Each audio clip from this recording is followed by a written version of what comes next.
All right, welcome to GothCast, episode 19. I am Dr. Sanders. And this is Robbie Gore. All right, today we're going to be covering Fields of the Nephilim. Yeah, and so Fields of the Nephilim are probably one of the last classic gothic rock bands from kind of like the traditional gothic 80s era. They're a band that started in 1984, and they played shows and toured together following, but didn't release their debut album until 1987.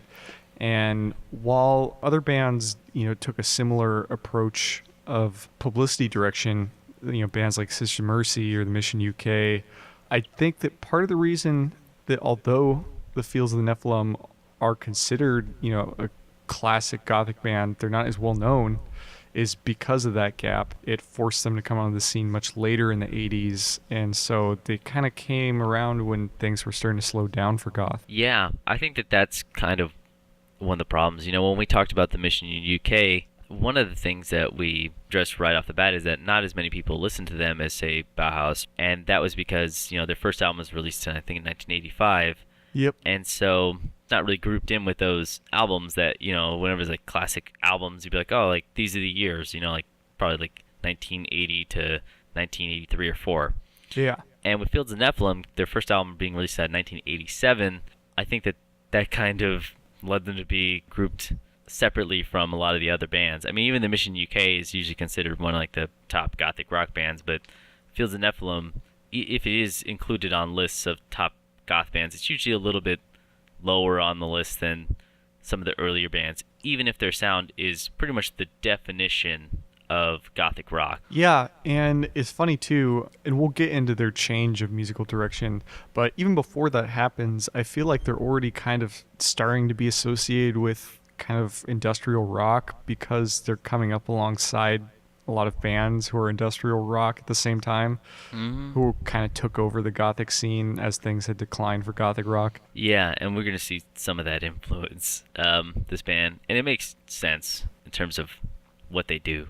But yeah, so the person who you're really going to need to remember about this band, or the main frontman, basically if you want to kind of compare something, basically the Robert Smith of Fields of Nephilim is Carl McCoy. Yeah. And he is the longest standing member of the band, and he's been part of every single release, and even another group called Nephilim. So he's basically the guy.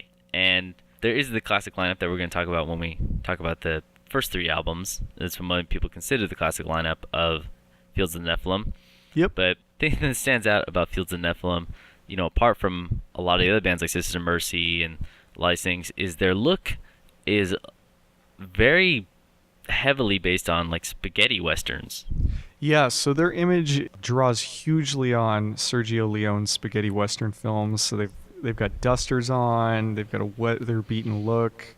They're always wearing, like the traditional spaghetti western hat. They used to cover themselves in flour to make themselves look all sandy. Yeah, they call the image Dust and Death. Yeah, and so we saw this, with some other bands, particularly like the Mission UK definitely had some spaghetti western influence in their style, but the Fields of Nephilim definitely took it and ran with that image. Oh yeah, pretty much every single thing that's a publicity photo or anything like that is very Western oriented. In fact, even interviews, they're dressed the same way. They're always wearing the hats and the dusters and everything like that. Yep. And they even work some of that into their sound too. Like there'll be like train soundscape stuff that's like thrown into like songs and. Yeah, it definitely paints an image. In fact, I have to give it credit for that. If you guys know anything about spaghetti westerns, Ennio Morricone, I hope I'm saying that right. I never know if I do, but he is the one who basically scored a lot of like spaghetti western movies. Yeah. And they actually use like samples from his music inside of like a few of their songs or like the intro. Yep. Just so you know, like if you go into it being like, what is this? Yes, you're not crazy. They do dress like cowboys. Yeah, they dress like cowboys with very occult influenced symbolism like placed all over their outfits. So they'll have, dusters and spaghetti western hats, but they might be wearing, like some kind of gothic occult pendant necklace thing and have all these images that are associated with, like magic and the works of Aleister Crowley and things like that. It's actually a pretty interesting idea. I'm not sure it's my favorite kind of look. I mean, it's kind of hard to criticize it because it's so unique, and heck, it's a original idea to some extent. I mean, while the Mission UK do have a similar look, their look is much more based off of like gypsy stuff. Yeah. Especially with the their lyrics and their music. And the shirts they wear underneath their dusters. Oh yeah, it's true. Very colorful. Very psychedelic. Yeah. Okay, so let's get on to the first album, which is going to be 1987's Dawnrazor. It's released on the label Situation 2 and produced by Bill Buchanan. And right off the bat with this album, we have this strong spaghetti western influence. So it's not like this image that they create over time, kind of like with The Cure as they kind of like grow into their image. Fields of Nephilim definitely have it from the beginning. And even on their intro track, they already are using, like you mentioned, the Ennio Morricone themes. He's the man with the harmonica from the Sergio Leone epic Once Upon a Time in the West in the opening track.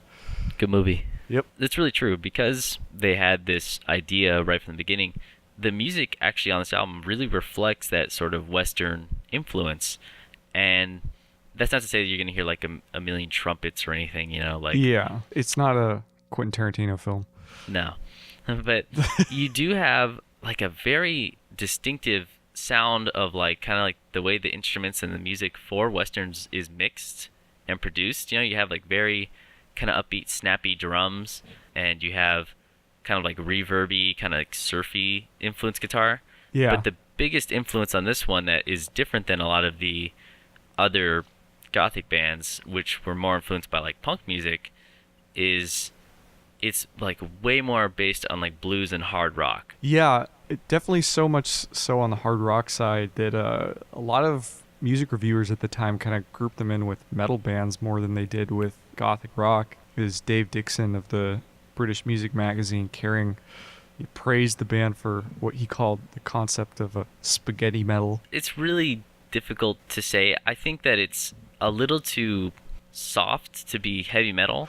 I don't necessarily agree with the title, spaghetti metal, but I could see why they would be grouped in with that section of music history, because we have a lot of bands that are essentially like industrial rock and industrial metal bands that are kind of coming on the scene like during this time period, and like thrash metal is coming about, and Gothic rock is definitely fading, and this is a band that definitely has more like guitar solos and kind of like hard rock presence, so I could easily see how someone might mistake it for metal. Yeah, I definitely agree with that, especially in terms of how involved the guitar is with this band. I mean, it's, we have full-on solos on some of the songs. Yep. And it doesn't hurt the sound. Like, I'll say that right off the bat. Is they do it well because it's intentional. Like that's what they're shooting for. Yep. And I do really like it. I think it has some issues, and I'll say one right off the bat is that McCoy's vocals, you're either going to love him or hate him. Yeah, he has a very unique voice. Basically, the way that I can describe it is it's a lot like Andrew Eldritch's vocals from This Is Mercy, but it has much more of like a growl that you would think of with like kind of like a metal band, almost what they call like with the Cookie Monster vocal. Yeah. Like Metallica or something like that, where it's like, Yep. Like, he has a lot of like that kind of stuff where he actually is like growling. You know what? It actually kind of reminds me of, like, if you think of how on like the Cure's last few albums, Robert Smith like kind of goes over the top with his own vocals. McCoy's vocals almost kind of sound like Eldritch's vocals, like going over the top. Yeah, I could definitely see that. There's a very, very similar line between Eldritch and McCoy, and it's not necessarily my favorite kind of style. I mean, I think because Andrew Eldritch is a little more subdued. That's why, like, I think Andrew Eldritch, whenever he tries to bellow out things, he goes, ooh, it's not really my favorite kind of parts for Sister Mercy. It doesn't really work for Andrew Eldritch's voice. He's better at keeping his voice down low. Yeah, and I'm gonna say McCoy, it feels a little bit forced. That may just be me hearing it, like what I imagine he's supposed to sound like, or what I think would fit better. It feels a little bit different than the Sister Mercy, and he doesn't really bellow anything out or kind of exert his voice in a high range pretty much at all. Yeah, it kind of like it reminds me of like the Mission's vocals mixed with the Sisters of Mercy's vocals. Yeah, I would say that's actually pretty accurate. Over the top of like spaghetti western gothic rock. Yep. That's pretty much the best way to describe it. But on the first album, I think it's pretty good. I'll say that the later revisions of the album, where it adds a few of the singles and a few of the other tracks, I think it's actually better. Yeah. But as far as the like original release, it's still good. So I'll just mention what songs that I like and kind of go over what sort of sound we have on this first album. So any clean parts or acoustic parts are going to be that kind of chorusy, echoey sound that you know Yep. from goth music. And any of the heavier songs, there's the song Volcane. Yep. That song is a good example of what the guitar sound is. It's not super overdriven, it's more like twangy Yeah. and reverby, but any of the heavier songs, they have really, really catchy riffs. Yes. Almost like the ones that you could sing, you know, like you have your like dan dan dan dan dan dan dan. Like Yep. that I think is one of the reasons a lot of people would group them in with like closer to metal, you know, it's like memorable riffs instead of just having like a layered background thing that the vocals go over. Yeah, the guitars in a lot of goth bands tend to be much more centered on creating, like you said, layers or like filling out sonic space, where I feel like the guitar is more of its own voice on these albums. Yeah, and as far as the mixing of the vocals and everything like that, that's one of the places I feel that Fields of Nephilim is always messing with and trying to find the right spot for it. Yeah. But I don't feel that they nail it a lot of the time. And like I said, it's not that the vocals are bad or anything. It's just that sometimes when they're mixing it, they're either too loud or too quiet. And it's just really hard to even say what the vocals should be in a lot of songs because he sings so low that you'd have to boost them up to even hear him over Yeah. the music. But if you keep them too quiet to where, you know, it's like it's not overbearing to the music, then like you can't really hear it. Yep. I just want to say like one of the songs I noticed that it really probably could have been adjusted, or I just noticed that the vocals just stand out so much from the track in terms of mixing, is Dust and Reanimator. I mean, those two songs, Dust Yeah. and Reanimator. And I think that they're really good songs, but the vocals are just kind of strange on them. Yeah, I definitely would agree with that. You know, so much of this album, like, there's a lot of good material here, and I see a lot of potential for this album, Mm-hmm. but it does really feel like while they might have their image together and, you know, they know what they want their sound to be, it just doesn't exactly translate to your recording. Yeah, I would agree with that. And the thing about it is that these are pretty good songs, but something's like a little bit off about this album. Like, something about Dawnrazor like could have been a little bit better, and I don't know how to describe it. It's definitely not a bad album. In fact, it's actually like the song structures and the song composition is great. Later pressings added the single Preacher Man, and that song is amazing. Seriously, that's like one of their classic songs that like everybody knows. Yeah. But it really is a super good single. And even the title track, Dawnrazor, Yep. it's one of the longer songs in the album. I think it's like the longest song in the album. And it's like this huge epic. And that would be something that they would do on every single album. In fact, most of their later albums are pretty much just all epics. Yeah, I like Mhm. Dawnrazor. That's probably my favorite song off of this record, honestly, is the title song. Because I think they do, you know, that longer stuff better. Well, one of the songs I like a lot that was, you know, like added later, and I think is super awesome, and, you know, it's not on the original LP, but it's on like CDs and probably most of the versions that you're going to hear nowadays, is Secrets. Yeah, And Secrets I is a love good it. song. Yeah, but the one thing I want to talk about a lot with this band, especially on these earlier albums, these first three, is that the bass is really good. I will say one thing that I do often miss in gothic rock bands, so like bass is always very present in gothic mixes, Mm-hmm. yet the execution of the bass might not necessarily be very technical, and Yeah. I enjoy when I hear a band that really has a good bass player in that. Yeah, I forget what we did. I think we did, We were talking about Red Lorry, Yellow Lorry had a really good bass player in I them. think also when, did we talk about it? I'm sure we had to when we talked about Type of Negative, but I think it was Red Lorry, Yellow Lorry, saying that whenever the bass in gothic music stands out, it's pretty awesome because Yeah. yeah, like and this is one of these bands where the bass is really really good, and the song Dust, like he actually does some pretty complicated things with it, Yep. and I think it really pays off for the whole sound. Yeah, it's not just the dun dun dun dun dun dun dun dun dun, which we're used to hearing in Or goth you know the music. dun, dun, dun, like Yep. that kind of stuff. That's something that really adds to this band. And one thing I really have to say just right off the bat is if you want to hear what I think are actually better versions of these particular songs, I would actually say go look up live performances of the group, because at this time and up through with the original lineup about 91, they were a really really strong live band. It's funny you mentioned that. I was actually just going to bring up what I think one of the problems with this album is just that they have all this potential here, and they have really good players, and they have a really good concept, but the execution is not the best. And I know that they're capable of it, and when you watch those live videos, you see that they can pull off these songs. And so, yeah, I definitely agree with you on that. I would say watch the live videos. Like, they definitely, I think, better portray what this album was trying to.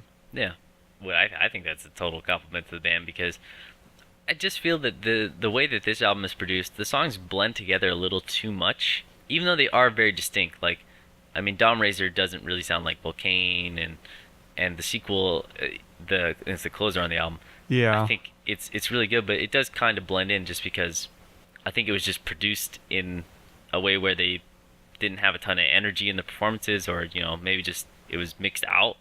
Yep. Or just a little too much. So I think the live performances really, really do this band justice, just because they put so much of themselves into the performances. Yeah, I definitely agree with that. Yeah. So that's pretty much Dawnrazor.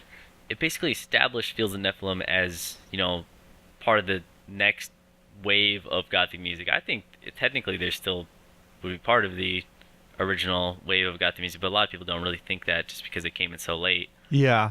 And plus because they've had some, recent work and stuff, and so... Yeah. So we'll get to that, though. Yep. But Dawnrazor established their image, established their sound, and we're going to see the next two albums basically continue that, but tweak it in different ways. Yeah. So that's Dawnrazor. Yep.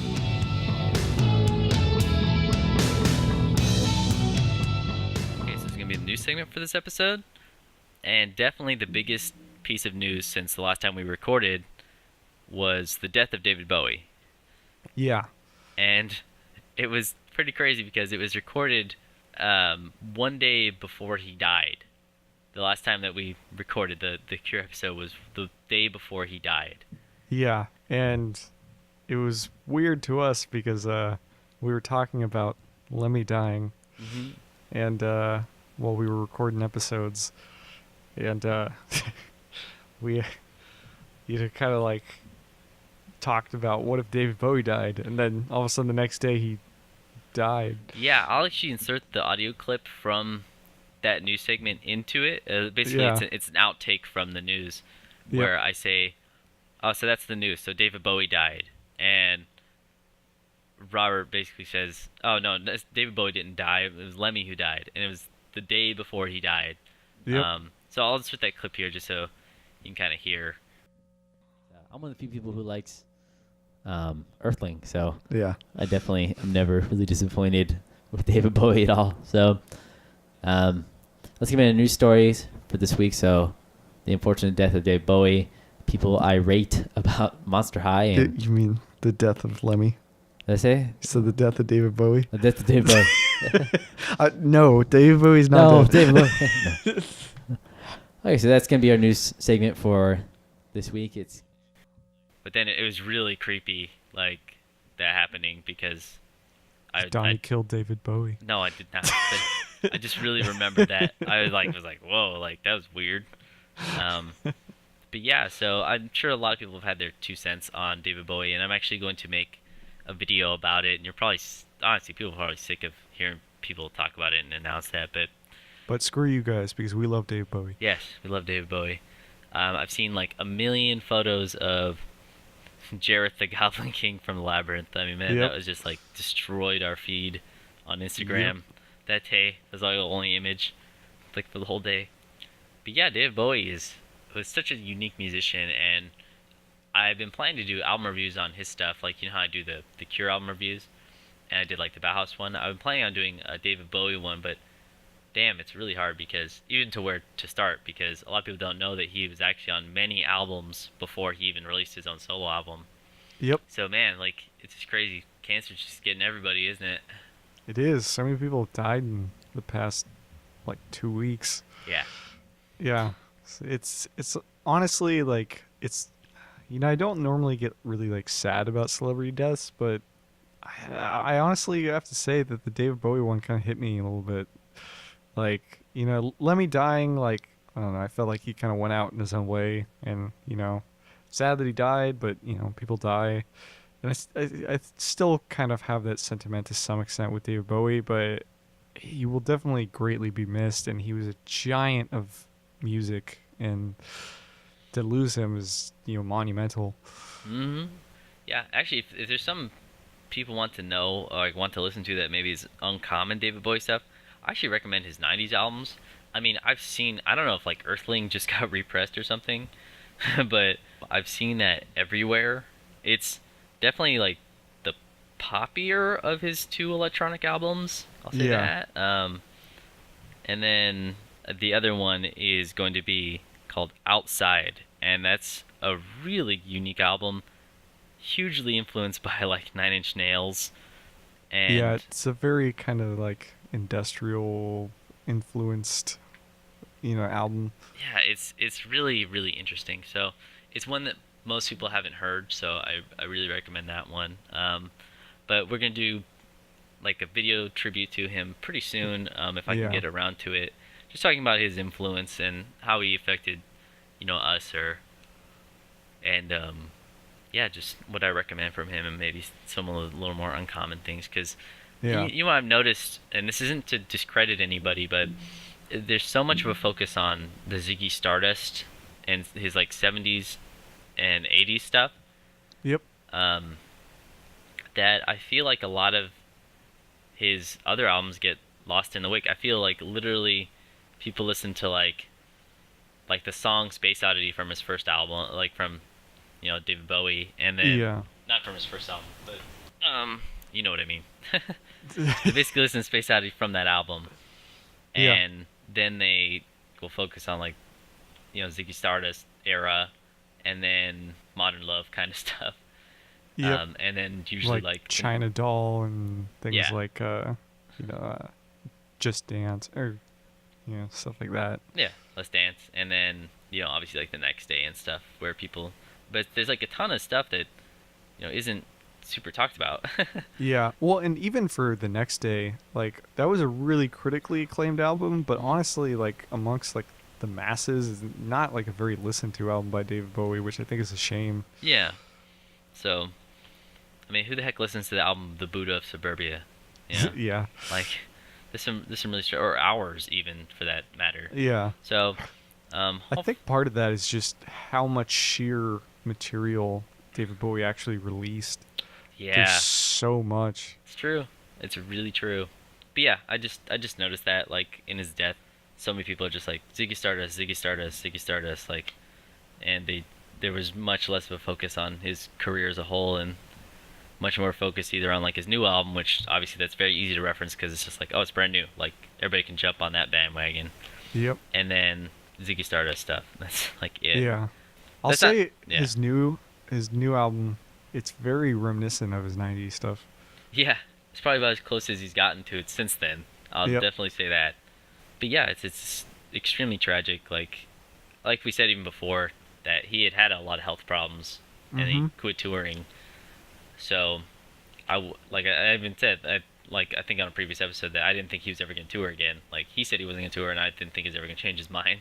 And yeah, so it makes sense. I mean, he basically almost died 12 years ago, like, and quit touring, and then he, like, actually died now. So, I I wasn't, like, super surprised, actually, because I've, like, kept up with David. You know, I don't, like, know a lot about David Bowie. I knew that he had, like, a lot of health problems. Yeah. So I actually wasn't probably as surprised as a lot of people, but it's still like just really, really a bummer because even though he has such a gigantic library of music, it's that we were not going to get any new stuff. Yeah, I know. And he is honestly one of those artists that I think would have continued to make great albums. I mean, he proved that he was capable of doing it when The Next Day came out.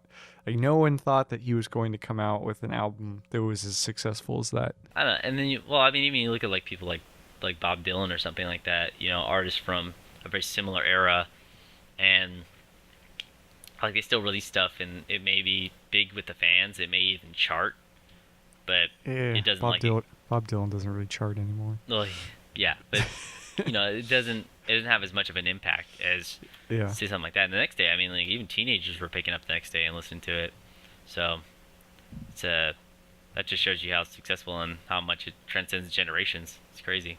Yep. But yeah, really sad. David Bowie, unfortunately, lost. And then in other news.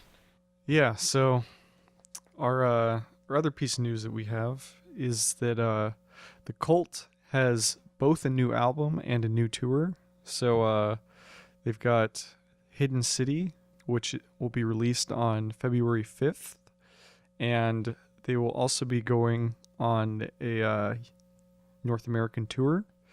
And I think they only have something like trying to count how many dates this are. I'll just read off the cities. We got 2 Los Angeles dates, New York, Brooklyn, Austin, Texas, Tulsa, Salina, Sioux City, Minneapolis, Chicago, Detroit, and Cincinnati. And so they're basically just touring through February and March. But it's the first time they've toured in a while, so it's definitely news. And for a new album as well. It's cool to hear. Instead of selling Sanctuary, they're selling tickets. Sorry, I couldn't help it. Yeah, so that's awesome. In other news not really news, but in just kind of, how we mentioned whenever we're going to an event or something like that, we did go see 45 Grave at the Donnie Observatory. and I ventured outside. It was awful. Yeah. Not 45 Grave. No, 45 Grave was pretty good. But we went to the Observatory in Santa Ana, California, and man, that venue I do not like, and I'll flat out say I don't like that venue. Like, it feels dangerous. Like I'll say that. Like it seriously does. Like we went to a show, went to go see 45 Grave, and they're opening for TSOL. Kind of a weird lineup, but yeah, they oversell those shows so much, and you're crammed in there so harsh, like so much against everybody. Yeah. That I swear if there was like a fire or something like that, like everyone would die. Yeah, but at the same time, every other venue is doing the same thing. And if the Observatory can bring us bands that we wouldn't be seeing normally at reasonable prices, I kind of don't mind, to be honest with you. Because, like, a lot of bands are playing the Observatory for, like big bands are playing there and selling tickets for like $30-$40 when you normally be paying like $80-$90 at a different venue. Yeah, I know. I'm not sure the uncomfortableness is worth it to me. I don't know, and also especially since I've seen a ton of clubs have actually had to have them where like it burns down and like a fire starts and then people get trapped. That's totally one of those things. They have like 2 exits, Yeah, and like everyone would die. Like it's insane. But as far as the band outside of the venue, and to be honest, some shows are okay there, but like whenever it's like a big band that everyone wants to see, it's gonna be crazy. Like it's gonna be nuts. You gotta go into that knowing it, but yeah. I don't know. It's not a detraction for me personally. Yeah. But as far as the actual performance of 45 Grave, they came out a little bit later than like their set time, like a lot of bands. They played pretty much every song that you would want to hear. Yep. Which was really awesome. They played Riboflavin, they played Party Time, they played Black Cross, they played Evil. They played every single thing, like a dream set list for fans. They even played, I think it's Surf Bat. Yep. So cool. And Surf Bats. yeah, it was really, really awesome to see them. And Dinah Cancer, I think she's the only founding member still in the band, but she still rocks it. Yeah, she ain't dying of cancer. Yeah, exactly. Sorry, couldn't resist. Okay. Still looks good too, if you ask me. Yeah. But yeah, she was putting all her energy in the show. The one thing that was obviously the problem, if you if you had seen the show, was, man, they had some sound issues. Yeah, their guitar player decided that he was going to play as loud as he possibly could, and he blew up 3 amps. Yeah. Well, he blew up 2 and like roughly made it through the 3rd one. Yeah, like the heads kept blowing on the amp, and they kept having to like replace them. So 3 times throughout the show, they literally had to like stop and set up the amp again. Yep. But the biggest, and it happened during like their big songs too. Yeah, it was the biggest bummer was like they got probably like 15 to 20 seconds into party time, and the guitar went out. And for the rest of the song, like the entire song of Party Time was just bass, vocals, and drums. That's just like such a bummer to me, because it's like that's like the song, you know? Like, yeah, you're just like, even if you're a bigger fan of other ones, like that's like the song that everyone expects to be like, yeah, you know, like it's kind of a bummer. But you know, I always think that kind of stuff makes shows more memorable. And yeah, a lot of people just get angry about that. Like, oh no, it's like, I'm kind of bummed that a lot of the songs were like affected by it, especially a lot of really good ones. Yeah, I was more upset that it happened during good songs than anything else. Like, exactly. If it happened maybe in some different songs, I would have been like, oh, that's funny. Yeah. It still was funny, but I would have liked to have heard Party Time actually with guitar. Yep, me too. So, yeah, that's our news. Yep. So David Bowie dead, unfortunately. Yep. The Cult is touring again. And we saw 45 Grave. Yep. So, yeah.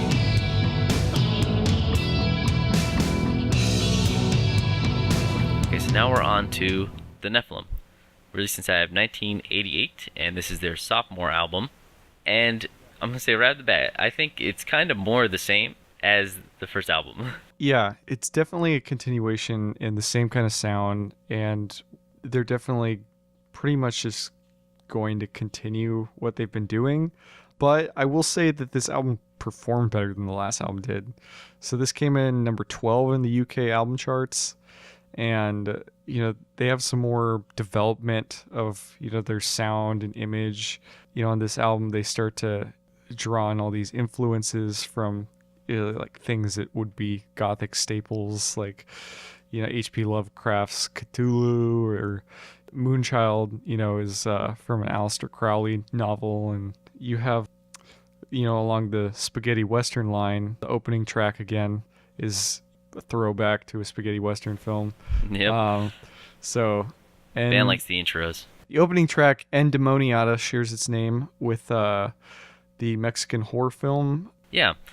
They probably saw that, I mean, they definitely gotten some success from the first album. They were starting to grow a following.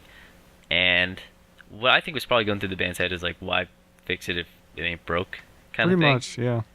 The thing, I don't know, they did expand their sound a little bit, and I'll talk about that. But basically, you can think of most of the singles and most of the dynamic range is pretty much the same as the first album. The guitars sound similar. A lot of it sounds very similar to it. I mean, it's only 1 year later. You gotta remember that too. Yeah. We've always talked about how, like, back then, because you had to make albums so quickly, that a lot of times it's, very similar to the first one, just a little bit different. You move slowly forward. Yep. But of course, the big single off this one was Moonchild, which, of course, is one of the songs that most people know from them. Yeah. And it's amazing. Like, it's a really good song. It's probably one of the best songs on the album, and I can't really deny that, even though it's a single. Yeah, no, I agree with you.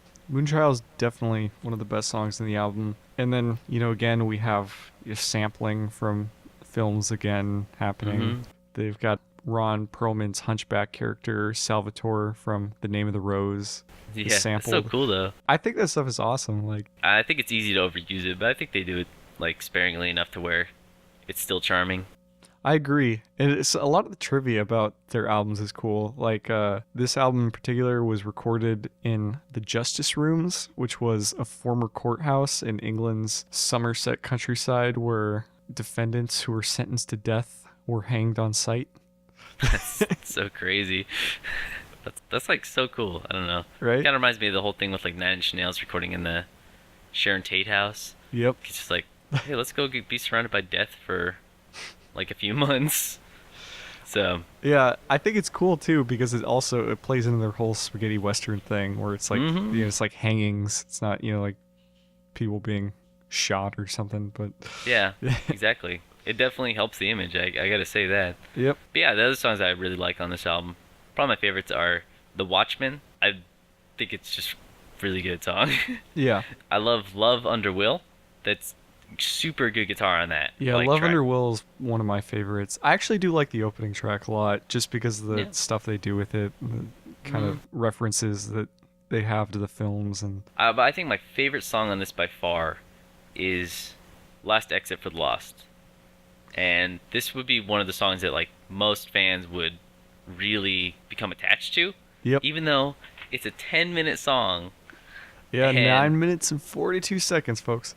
But the thing is, with the first album, they didn't really have a ton of like epic stuff on it. While Dawnrazor is like an epic in its own way, the Last Exit for Lost song specifically really took this album, what I feel is, to the next level with it. And this is what I think like the progression is. Because while a lot of the songs, even like Moonchild, does sound similar to the first album, Last Exit for Lost really shows like a huge jump in like songwriting capability because it adds strings, it has all this variation in sounds, and it just is really lyrically very good. Yeah, I would definitely agree with that. We were talking about how Dawnrazor, is like kind of an epic, but this is like a song that actually is like a true epic for them. Yeah, exactly. Yeah. So like I said, like while this album does do a lot that's similar to Dawnrazor, I think it takes enough risks to sound distinct enough and actually a little bit better than Dawnrazor. While they are really kind of like two halves to like a whole sound, Yeah. I think that if I had to choose between the two, I would choose the Nephilim, and that's probably just because of Last Exit for the Lost. I definitely think the Nephilim is a better put together album. I think we had like a really great idea show up with the first album, but I feel like the execution of this album is so much better.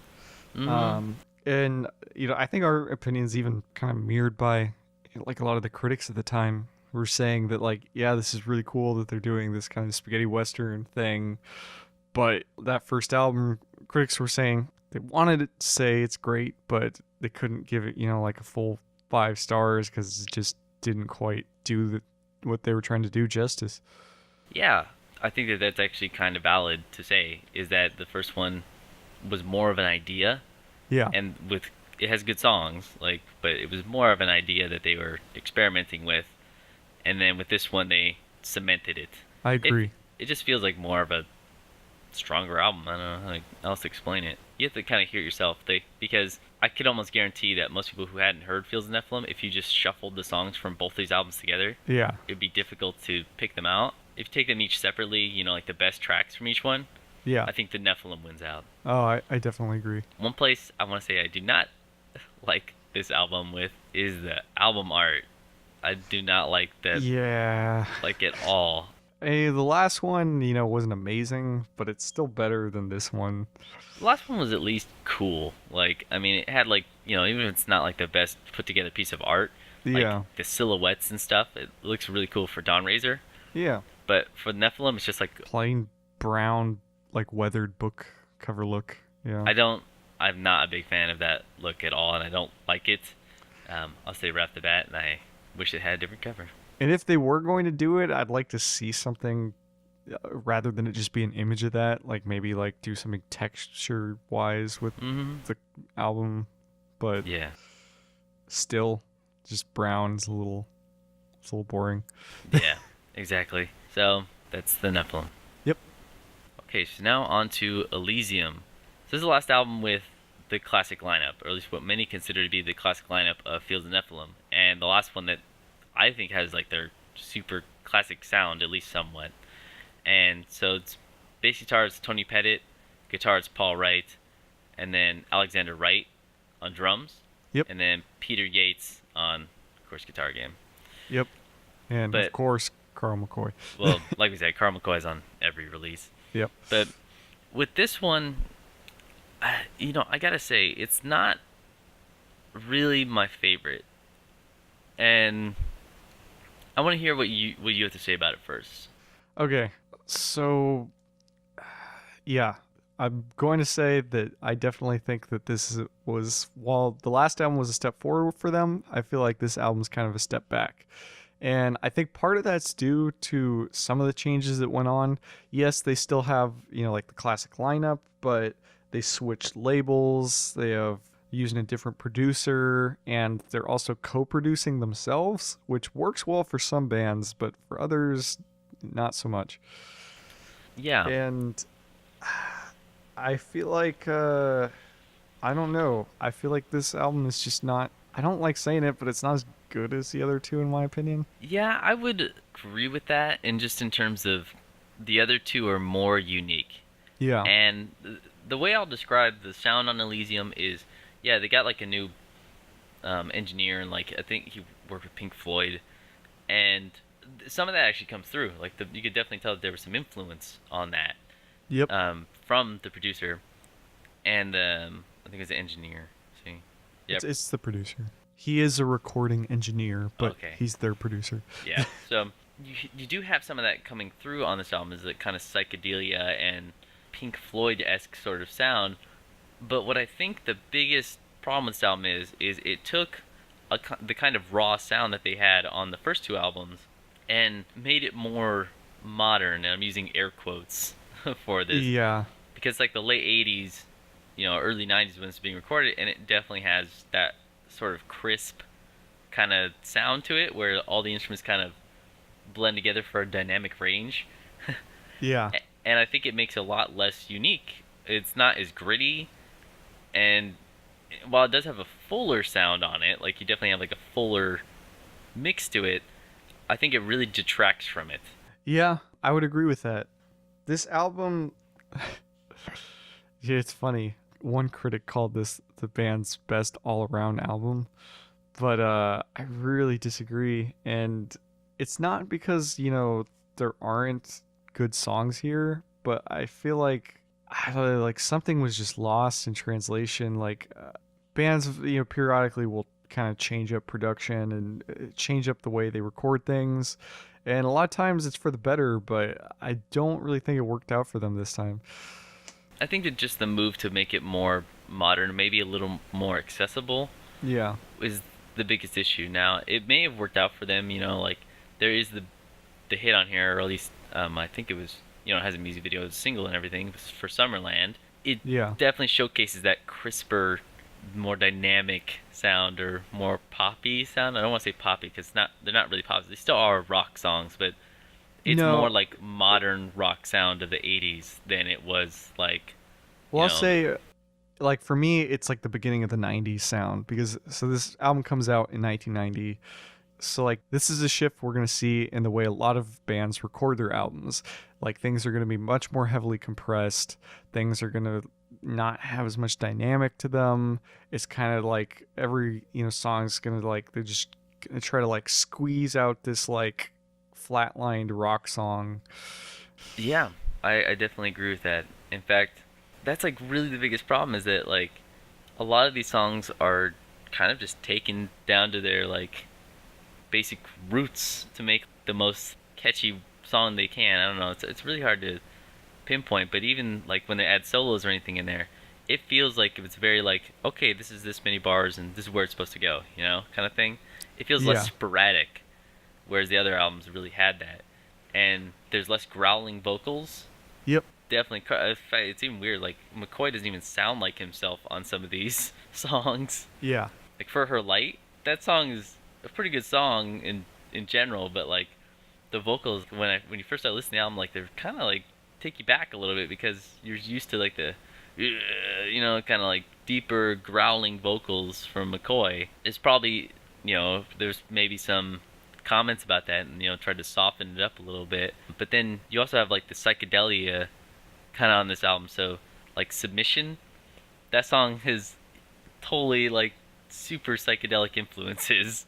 Yeah, and then like on At the Gates of Silent Memory, they have Spoken Lines by Aleister Crowley.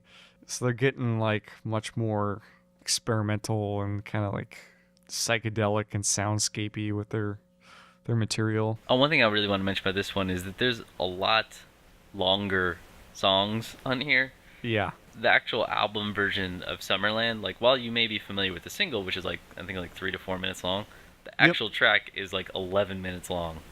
Yeah. And you know, it's like there's pretty much every song on here other than like For Her Light and then, like the interludes, Paradise Regained and Dead But Dreaming. Those are like the only songs that are under like 4 minutes. So everything else on here is like over 5 to 6 minutes long. A lot of the songs are, you know, over 7, 8 minutes. Yeah.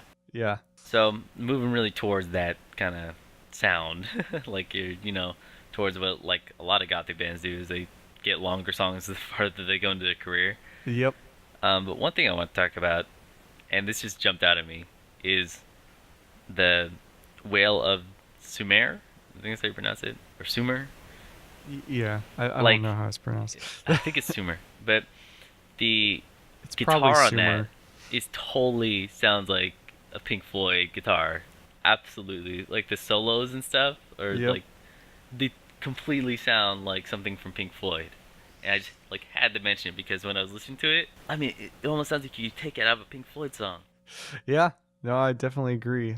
It definitely shows that Andy Jackson worked on this album. Yeah, and I think that probably affected this album more than anyone wants to think. I definitely think it did. If they hadn't switched to Beggar's Banquet, they probably wouldn't have worked with Andy Jackson. I think that they were. I mean, technically, Situation 2 Records is like an imprint of Beggar's Banquet. But they weren't on No. Beggar's Banquet main label, and this is the first album that's actually released on Beggar's Banquet's like main label. Oh, okay. Yeah. Well, yeah. There's probably just more of a drive to make a big more hit. mainstream album, Yeah. or hit. So, yeah, I mean, it may have been really successful at the time, but I think looking at it retrospectively, I think it's just doesn't have the kind of appeal that the first two albums have, and that's kind of a bummer because, you know, it being the last album for this lineup, it having actually some pretty good songs. I mean, Summerland is actually a really awesome song, and so is For Her Light. Like, I think that it's super good, but there's just something lost in it.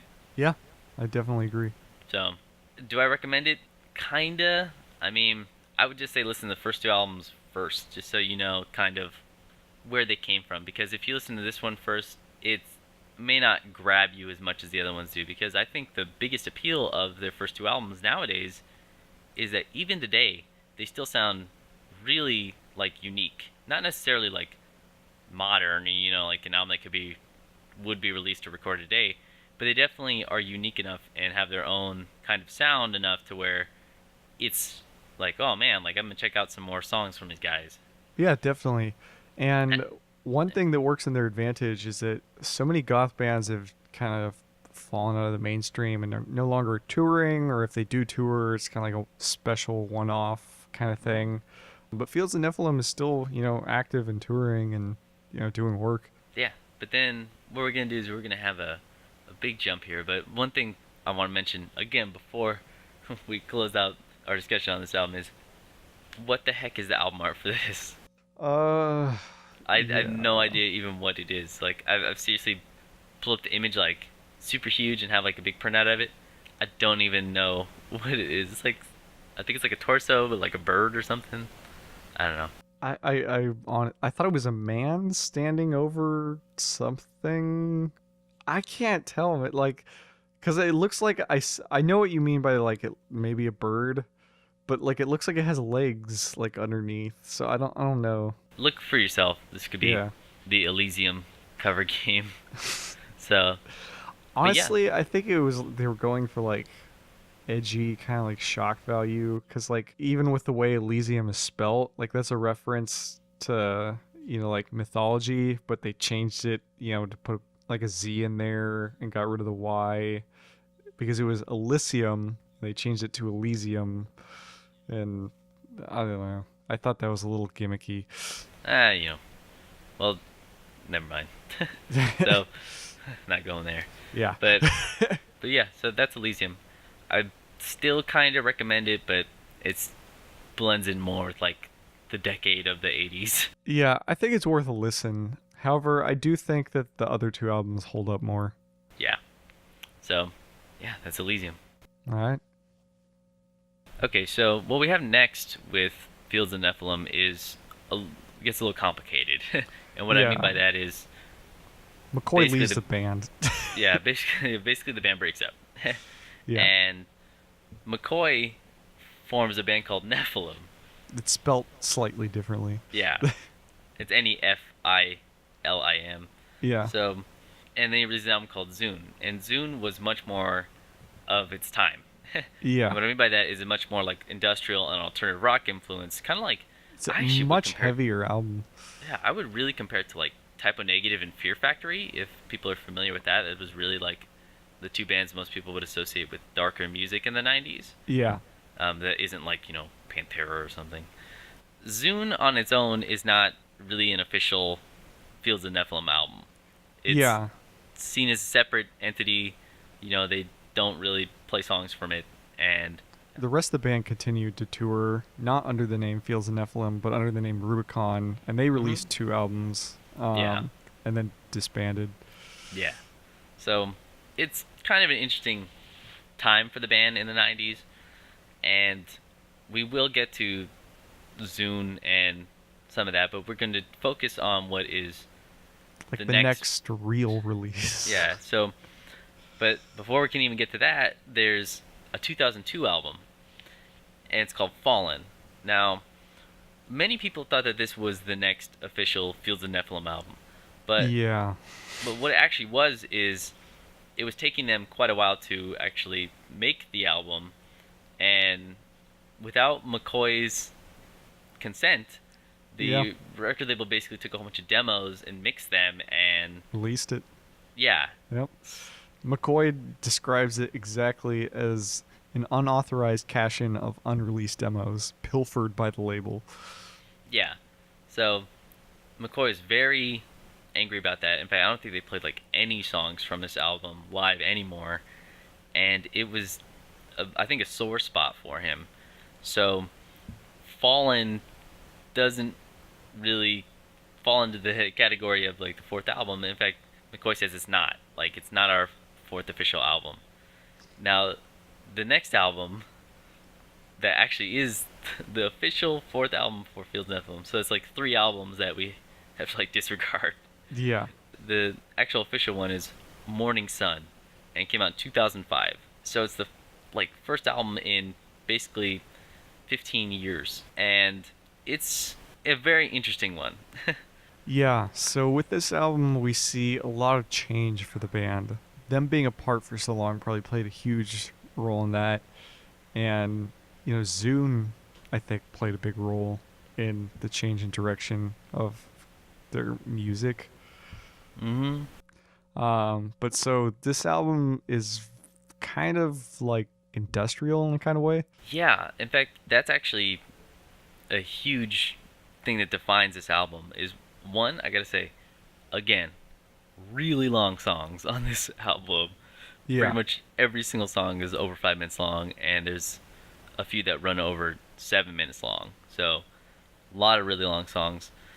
But the sound is pretty dramatic, and I think the Nephilim album Zune is a good place to kind of hear, where this influence is coming from. It's definitely industrial influenced, and that's mostly in, I would say, the drum category. Like the drums have a very industrial sound, and I don't like saying this about industrial music, but like I think a lot of industrial music is a little noisy, like it likes to have a lot of stuff going on in it.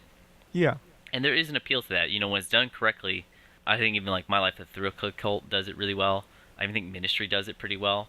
Just having like a lot of like really noisy things in it, if that makes sense. When we do like, if you ever do like a Ministry episode, I can like explain it a little better than that. But I think with Fields of Nephilim, when they're doing that kind of thing, where they layer and layer and layer like a lot of like, or distort the vocals, or make the guitar really distorted and things like that, I don't think it works as well, unfortunately.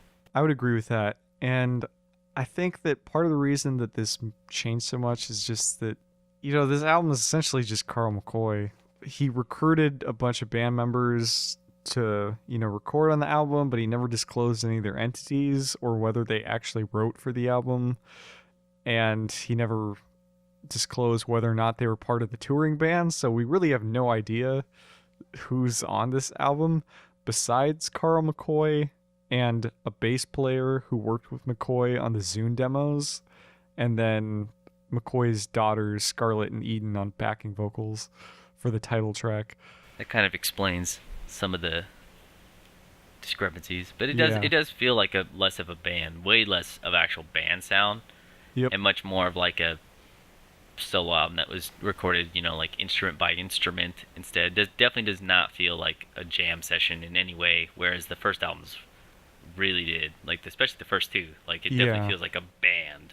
Yeah, well, this album also has some, like pre-programmed drums, whereas like the other albums, they got a drummer, playing live parts and stuff. Yeah. That's, I don't know, like, the thing about this album is there are definitely some amazing songs, but I'll kind of go over some of the stuff that I had a little bit of an issue with. Straight to the Light has a huge industrial influence sound to it. Yeah. Not the biggest fan of it. And Ziberia, or Ziberia, this is one of those songs where I just felt it was like noisy. Like they just took a song that was okay, just layered like a lot of things on top of it until it was like an industrial song. You know what I mean? But the thing about it is there's a lot of really good stuff on this album, and apart from those songs, I think most of the material is at least okay. And I think a lot of people wouldn't think that of how long of a gap it was between this and how long it took to record this album. Yeah. But one thing we have is definitely a return back to like the growling vocals from the first two albums. Mm-hmm. And songs like New Gold Dawn, they definitely have that classic sound, like, of the original band. Yeah, definitely. It's definitely not as, like I said, not as gritty, but it seems like what they were shooting for was this original sound. Yep. And also, this may just be my own taste, but the song She totally sounds like a Typo Negative song, or like a Typo Negative Fear Factory song, if that makes sense. It's the right length. Yeah, right? I know. 9 minutes and 26 seconds. Of course, right? Yep. It has to be that long. But I really enjoy that song almost just because it reminds me of Typo Negative a lot, and I just am a fan of that. Maybe, if I look at it from the idea of like it feels Nephilim, like maybe that could be a detractor, but a good song is a good song, Yeah. And that's what's important. But the best song I think on this album, at least for me, is Requiem 1333. Yeah. It's like slow, it's very ballady, it's just a great song, and I think this is kind of what I wanted to see from McCoy on Elizium. Was although his vocal style changed a little bit for that album, it's a little less harsh for Elizium. I think with this one, he does it a little less harsh on this song, and it really pays off. I think it actually shows he has some chops and can sing over something a little more delicate. And the album, I feel, is almost just worth it for that for me. Like definitely has its problems, but I think that kind of stuff is what shows like some great ideas. Yeah, I think that this was like a decent return to their music. Like after such a big gap, honestly, like I wouldn't expect a band to really sound anything like they used to. And although there is, stylistic change here, there are a lot of tracks that are very reminiscent of their old sound. And I think Carl McCoy tried to put together a band that would sound as much like their old band as he could. Yeah, I would agree with that. And I do think that, the industrial stuff is obvious, like the influence of that. Yeah. But, I mean, heck, I think, like, even though we're not talking about it on this episode, but I think the album by Nephilim, just Nephilim, not Field of Nephilim, but Zune, I think that album actually has some really great songs in it. So the idea of him doing more industrial music, I mean, he probably wasn't dissuaded from it. I mean, it was actually a pretty, like popular album, I think, and it actually charted. So The idea of putting some of that into this, it seems like a no-brainer. Yeah, definitely. But yeah, I guess if you're, I would say the biggest thing that would confuse somebody is like this album makes a lot of sense if in between Fields of Nephilim you listen to the Nephilim album and then you listen to, I mean, even if you listen to Fallen, like you can kind of hear some of that influence on Fallen, even though that album is not very good because it's not finished. But you can, like, if you listen to those two, you can see where this album comes from. Whereas if you listen to, you know, the first three albums, and then since this is technically the fourth album, you go straight to that, you'd be like, whoa, what the heck happened? Yep. I think it's worth a listen. At least some of the songs are. Like, the ones that I really recommend are She, New Gold Dawn, and Requiem 1333. Yeah, I probably agree with that. I always hear in the year 2525, even though it's not on the original release of the album. Yeah. I have to say that song really bothers me. Why? But because, okay, I know it's not a great reason to hate a song, because the song isn't that bad, but the fact that they would name it that sounds so cop-outy to me. Like it sounds like a Rush song, and they're doing like these long, progressive songs, and I yeah. I get it. Yeah. Okay, I'll give you that one. Yep. And then for the album art, It's better than the last one. yeah, just like a statue. I kind of get where the influence for this one comes from, because they recorded in a mobile recording studio that was called the Ice Cage, which took them to various places in Norway. So they were like traveling through Norway while recording. Oh, okay. And so it's definitely kind of like this icy Nordic image thing. Yeah. And I see where they got it from. Yeah. It doesn't exactly remind me of their spaghetti westernness. No. In fact, I could say by this point, while they do have the appearance on stage and everything like that, there's never going to be a time where you're going to see Carl McCoy not look like his stage appearance. Yeah. Yeah, it's not really, doesn't really have that feel to it as much. Yep. Which is, like I said, it's not a bad thing. It's just, yeah. Yeah, so that's basically the first 4 albums from Fields of Nephilim. In fact, Mourning Sun is the newest album, and it's from 2005. Yeah. So, the band is doing now is they're supposedly recording new material. They made an announcement in 2014 that they were going to release some new material. Yeah. Hasn't come out yet. So a few songs have been released and stuff, but it mostly just kind of been touring, though. Yeah, and like I said, I mean, they're still, I think, a really strong live band. Oh, I definitely agree, and I still think even their performances, their old songs hold up. Yeah, absolutely. And McCoy, I swear to God, his voice just gets so gravelly now that it's insane. It's just like the more years go by, it's like every single year he just gets more and more gravel in his voice. Cigarette a day, man. Yeah, seriously. That's the Fields of Nephilim sound. All right, just let me say this horrible joke that you can edit out. Okay. Cigarette a day keeps your vocals growly. I might leave that in. But yeah, so that's Fields of Nephilim. It's definitely a very interesting band, and it's kind of a shame in a way that a lot of people don't give this band as much of a chance as, say, Sisters of Mercy. Like, people really jump onto the Sisters of Mercy bandwagon very early into, listening to goth music most of the time. Yeah. They hear, I don't know, First and Last and Always or Dominion or something. Yep. And they really jump into it. Yeah. And Fields of Nephilim, because it is a little bit harsher than a lot of those other bands, it's not as single-driven. Yeah, it's nothing like Floodland in any way. Yeah. So while it is still gothic rock, it's definitely on the harder edge of it, like The Mission. In fact, it's probably even a little harder than The Mission in most respects. Yeah. I think that, there's some really good songs on these albums. And especially, I just really recommend the first 2 albums. And for me, Mourning Sun is actually a good experiment of an album. I think it's actually got some good stuff on it.